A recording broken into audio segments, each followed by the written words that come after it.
I'm just a little bit shorter, and that's pretty clear. Thank you very much for those remarks, and thank you for the opening. I too would like to acknowledge that we're standing on and gathered here today on the traditional territories of the Mississaugas of the New-Credit, as also Toronto remains home of many Indigenous communities. This has been a tremendous journey, I know, for the staff, the volunteers, the board members, and the clients of Casey House. This has not been necessarily a project and an evolution that didn't have a lot of discussion. And I know that one of the reasons why it's happening is because there was a clear vision that was led by values, by those who actually support Casey House, that said that as the care is evolving and as the community changes and the continuum of care needs to be developed, they needed a new facility.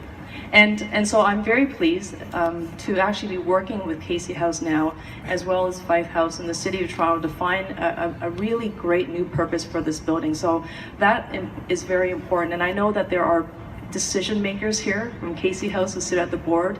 I just want to say thank you for allowing us to continue that conversation with you, because it's absolutely vital and important.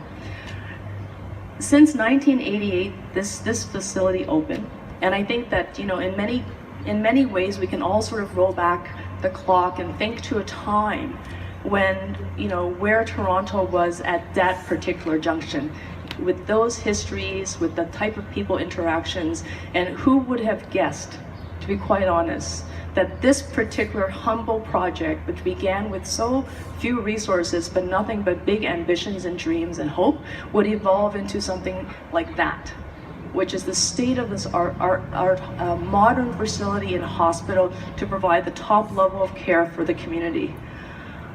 That doesn't happen on its own. And so, yes, this is brick and mortar, and yes, that is brick and mortar, but what is really clear to me that makes up the spirit of Casey House is the people and the involvement. Without the community and the community of care that's developed to provide service and support for each other, because we never know who's going to be ill one day. We know that this is a disease that does not discriminate, and we've all taken time and the opportunity to care for people that we love in the community. And this building represents the very best, I think, of our community. Like, it really does. With resilience and persistence, love and conviction, anything is possible. And Casey House represents all of that. So I want to thank all of you who are gathered here today. I want to thank the extraordinary number of volunteers and individuals who have given themselves selflessly time, money, I'm looking at a few of you, and of course your conviction and leadership. And for those who are clients, it's been a real honor. I know that the Casey House supporters, that it's been a real honor for them to also serve. And I know that it makes a huge difference knowing that that reciprocal circle of love is here, and I don't think it will ever go away.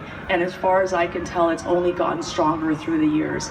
And that's why the ambitions are getting bigger, the service levels are getting grander, and the quality of care continues to improve.